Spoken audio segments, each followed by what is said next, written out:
It's already. I'm Ryan, I'm Noah. and we're debating on NIL and the paying of college athletes. And I believe it's a good thing as it allows for financial opportunities, gives universities the ability to have a professional approach at the college level, and it also has more fan engagement and more revenue. I'll be taking the stance of why college athletes should not get paid, and my evidence for this will be an elaboration on the fact that athletes already get scholarships, Title IX and funding share legal concerns, and also the preservation of amateurism. So for my first point, I dove into Colorado and their recent success. I think that because of the money that they were able to obtain, they could pay their top two athletes, which were Travis Hunter and Shedeur Sanders, along with Shedeur Sanders' dad, Deion Sanders, as the coach. And from that, they have gained $113.2 million in revenue throughout their university. So I believe that if you're spending the money, it's more than just for the football team, it's also for the university, and it allows for more people to come to that college, more programs to open up, and just a whole lot of good stuff. So I do think that's a good argument, the bringing in of the revenue for all the programs. However, I do think that there's not enough regulation at this time yet for how that necessarily gets split up throughout the athletic department, for example. Specifically with football and men's basketball, in some of the existing the March Madness, and then you have also bowl games for football and the college football playoff. A lot of that money pretty much just gets split up evenly, about within the conferences and then the schools and how that gets broken down. But with NIL, there's not necessarily a set structure for how that money gets broken up. So for the most part, money that'll come directly from the schools, for bargaining for players to come in, that'll just be money from the football program to pay this one player to come in or whatever. And over the course of time, that could be a Title IX concern with equity and equality, just in the sense of that you're going to see these players getting paid this much money to come in, and then you'll have these other programs where it's on men's volleyball or whatever, they can't even pay anything other than athletic scholarships. So at some point this might be a legal concern, which is just my thought on that too. Yeah, I can agree and go against what I said as well. I think it can be obscure because, as I have, Shedeur Sanders got paid $6 million, which is the second highest paid athlete, and then Travis Hunter with $3.7 million. Yeah. So I think it's not evenly spread out to players, but I like the idea that if that team is kind of a no one, and if you're getting these top guys, it's just cool for the university. Yeah, I mean, this is just kind of a side thought, I guess, here, just sitting here. When you have these guys that are at the level of talent those guys are, where they're probably going to go relatively high in the NFL draft this year, I think those guys, in terms of a breakdown, would technically be deserving of more money than most of the players on that roster. But I do wonder what the NIL breakdown of each of those players are. Yeah. Some of those other guys, middle of the pack guys on the team, what do they get compared to them? But also I don't know, it's mostly just speculation since you can't really know that. So Yeah, I agree. Yeah. So I would say one of my other points that I have would be athletes already get scholarships. So obviously I understand that athletes don't all get full scholarships, and some might just get partial deals, or maybe just a deal on just the tuition and not necessarily room and board, or the other way around. So generally athletic scholarships do have a high value in general, and they athletes generally, especially Division I and the higher levels, they don't have to worry about student loans or face significant debt. Yeah. And then obviously regardless of the level of college athletics you play, you get benefits of your gear, and then sometimes different travel opportunities, which not every school is so great in what you'll get necessarily.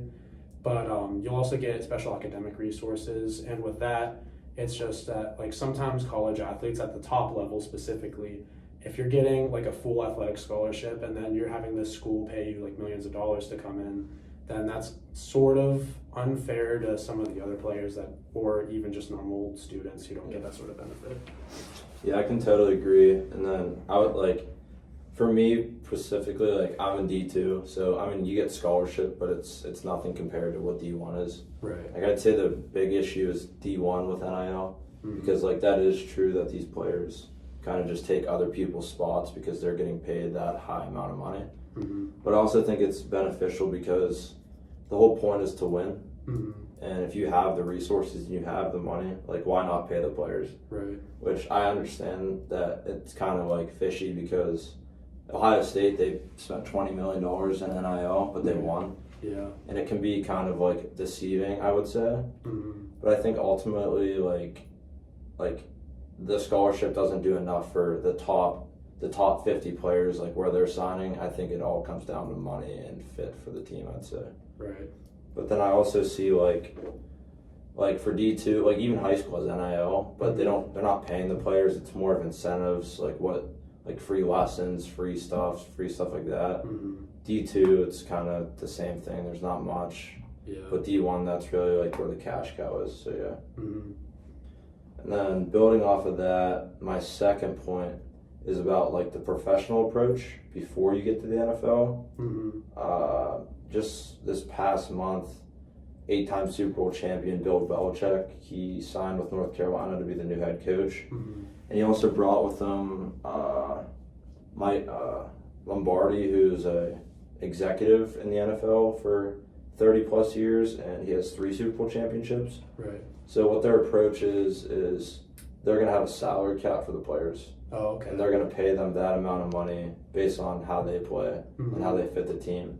So it's kind of like, I think that approach is something that could fit like really well into NIL, because like we just talked about, like Mm-hmm. these people are getting paid way too much and the other guys aren't getting paid that much. Mm-hmm. So I think if you're able to pay people like properly based off of performance, I think that's something that like a lot of teams are going to start to do. Mm-hmm. And as well as you're not going there for the NIL money, you're also going there for the head coaching. Right. Like these people are professionals, they know what they're doing, and it's kind of, you've seen it, like Michael Vick just signed somewhere. Yep. Teddy Bridgewater was a high school coach. Mm-hmm. Stuff like that. You're going to continue to see former athletes become coaches so they can Right. push their players to the next level. Yeah. I think that's an interesting point there with North Carolina specifically, because like I didn't know about that specific structured approach within their program. Mm-hmm. I think that definitely it should become something that, I mean, obviously you can't just implement it everywhere right now since NIL is so new, but I also think like that would in theory work. Like if you have a like cap for like each system, like that would allow for like a competitive balance. Like I think that would be the biggest thing that I would have.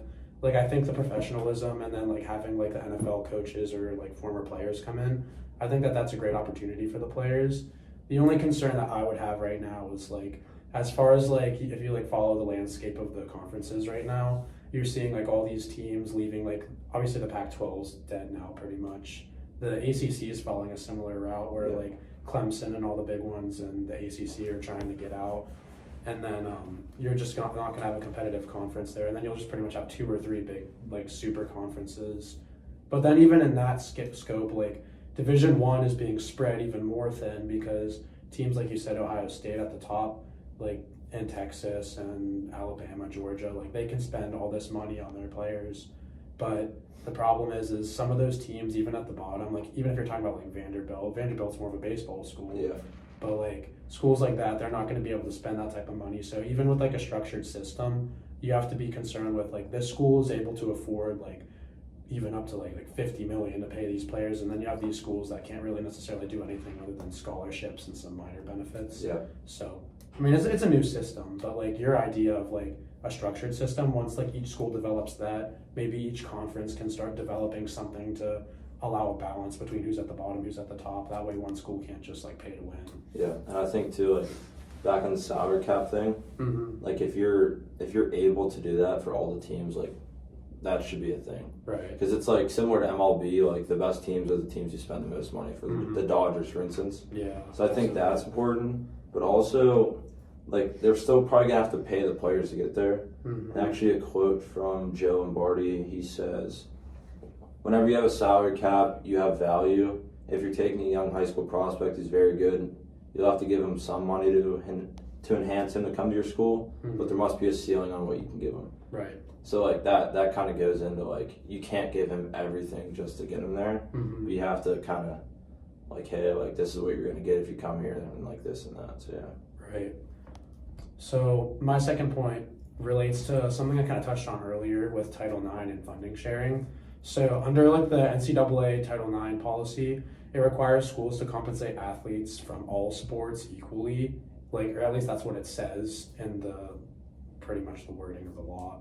And that could lead to financial strain on athletic departments because, like, for example, like the funding that goes to each team needs to be balanced in such a way that, like, in the case of like Gannon, like obviously we have a football team and that team eats up so much money compared to the other ones that, like, our women's sports, we can support women's volleyball, women's lacrosse, but not men's lacrosse or men's volleyball. So like that's a whole situation there. And then once you start incorporating this money directly from the program to athletes to bring them in, then you might start seeing some lawsuits from these other teams that are like, hey, well, we aren't getting that type of money to just throw at people through athletics. So that could be a concern.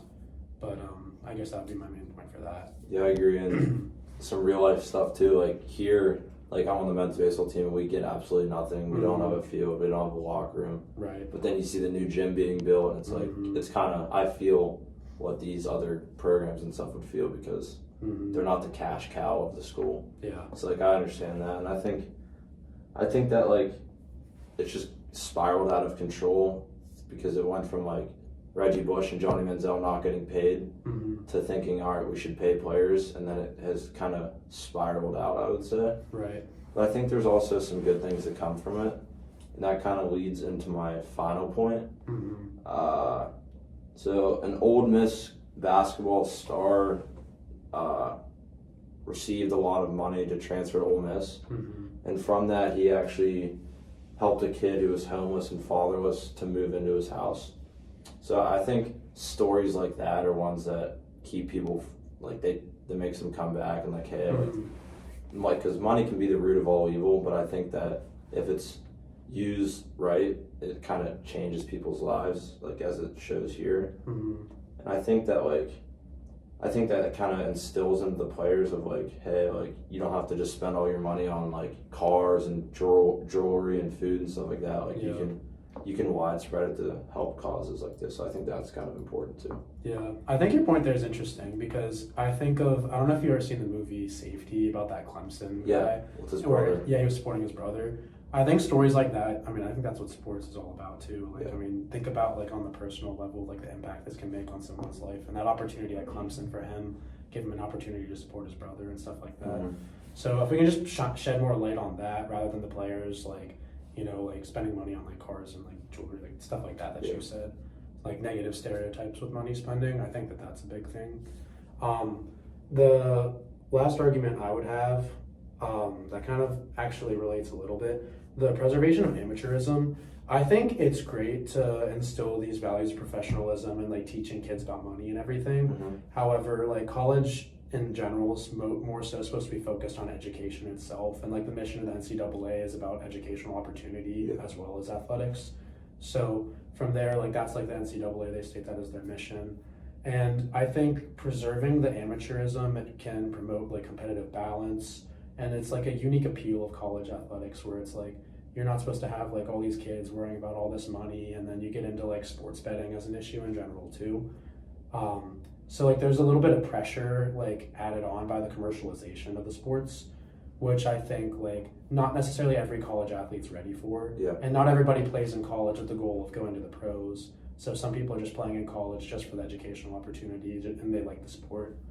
But like I think about the sports betting thing a lot. I don't know how much you do, but like as like a player, like if like sports betting gets so widespread that like, I mean, obviously not so, that wouldn't really be a thing here at Gannon, but like hypothetically, if that was a thing here at Gannon and like, you know, like what your facility's like for baseball, like if people are betting a bunch of money on you and then you have like fans like being like, oh, like I bet on you get like the over or like on like the hits or whatever, or something like that. Like that would be kind of interesting. I think to agree with you, like these people expect so much. I think we discussed this in class too. Like these people expect so much because you're getting paid almost more than what athletes are in the NFL, MLB, whatever. So I think there's kind of that like that added pressure to it, as well as like the money issue. It's like with that money, you have to get an agent. Like you have to have somebody who's reliable with the money. But I also can take the side of like, this is a way for these kids to learn for the first time about how to handle money and how to handle stuff. But I definitely see like the danger with like, hey, I'm a 19-year-old wide receiver and you just paid me $8 million. Mm-hmm. And then all of his friends say, come on, let me get some money, stuff like that. Right. So I can definitely see that like as a huge like issue. But yeah. Right. And then with like the gambling stuff too, Mm-hmm. like gambling's everywhere. It's on commercials, it's on everything. Like everybody gambles for the Yeah. most part. And like the Philadelphia Eagles and Packers situation too. Mm-hmm. Like you mix that with alcohol and you're kind of ruining the experience for I Yeah. think everybody else. Absolutely. Yeah. I mean, I would say based on that, I mean, even though we have different perspectives here, what we do generally agree on is the structured approach, kind of like you said with North Carolina. So I think over time, if each school can just develop their own structure, and then obviously the NCAA, they're a whole mess right now. But Yeah. like, I guess the hope would be like each conference can come up with their own approach for spending and how that can be differentiated. Because obviously the SEC schools are going to be able to spend way more than any of these other schools. I mean, there's the whole Notre Dame thing where like they don't have to share any money they get from bowl revenue, but that's a separate debate for a later time, I guess. Yeah. But yeah. Yeah, the whole like I agree with that point too. Is like Mm-hmm. if you have that kind of like the NFL with the salary cap, Mm-hmm. it allows for teams who have the money from the universities to spend more, Mm-hmm. and like that should be what it is because they generate that money. Yeah. But for the teams like the underdogs, like that will create more underdogs. I think like you don't have not as much spending, but you have the chance to compete with these other teams, Right. which is kind of cool. Yeah, like that gap won't be spread as much. Yeah. And then for college athletics, like these bigger schools, you're gonna have to group them together, and then the schools that can't spend as much, you group them just based on spending and finance. Yeah, But, we'll get down to where there's probably 2 conferences and they'll all be realigned and stuff Yeah. like that. yeah. Yeah. So I guess that'll be it. Yeah. Good debate though. Yeah. Thank you.